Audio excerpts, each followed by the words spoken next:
മസാലമ്മ doctor. നാക്ക് നീട്ട്. ഞാൻ രോഗം പറഞ്ഞില്ലായിരുന്നില്ലേ? എനിക്ക് ഇതാണ് പൾസുണ്ടാ. പൾസ് പാരമ്പര്യമായിട്ട് എല്ലാവർക്കും ഇത്തിരി ഉണ്ട് വീട്ടിൽ കുറച്ച് ഉണ്ടാ. പിന്നെ എന്തിനാ ഇപ്പൊ ഇങ്ങോട്ട് വന്നത്? ഞാൻ ഭയങ്കര ഓട്ടം ഡോക്ടറെ. ഭയങ്കര ഓട്ടോ?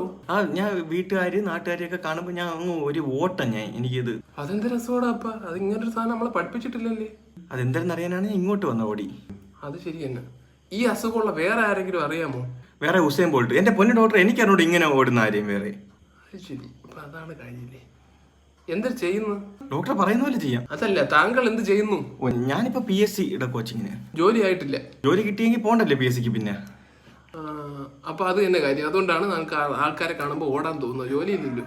അയ്യോ, ജോലി ഇല്ലാത്തോണ്ടായിരിക്കും അല്ലേ ഡോക്ടറെ? അപ്പൊ അത് 100% അത് തന്നെയാണ്. എൻട്രി ട്രൈ ചെയ്തില്ലേ? ഇല്ല ഡോക്ടർ. എന്തൊരു നീ ആ ജനലിൽ കൂടെ ഒന്ന് അങ്ങോട്ട് നോക്ക്.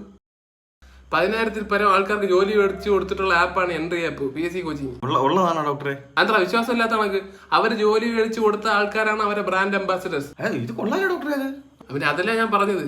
PSC കോച്ചിങ് പോരാതെ coding, spoken English, share trading, ഇതെല്ലാം കോഴ്സ് ഉണ്ട് അവർക്ക്. എന്നാ എൻട്രി ഒന്ന് ട്രൈ ചെയ്യല്ലേ ഡോക്ടറെ? ധൈര്യമായിട്ട് ട്രൈ ചെയ്യും. നിന്റെ ഓട്ടം അതോടെ നിൽക്കും. പിന്നെ ഡോക്ടർ, എനിക്ക് വേറെ ഒരു സംശയം ഉള്ളതെന്ന് വെച്ചാൽ, നമുക്ക് ഒരു പ്രായം കഴിഞ്ഞ് കഴിഞ്ഞാൽ നമ്മുടെ മൂക്കിൽ പല്ല് വരുമെന്നൊരു അതിൽ വലിയ വാസ്തവ സത്യത്തിൽ. Next patient.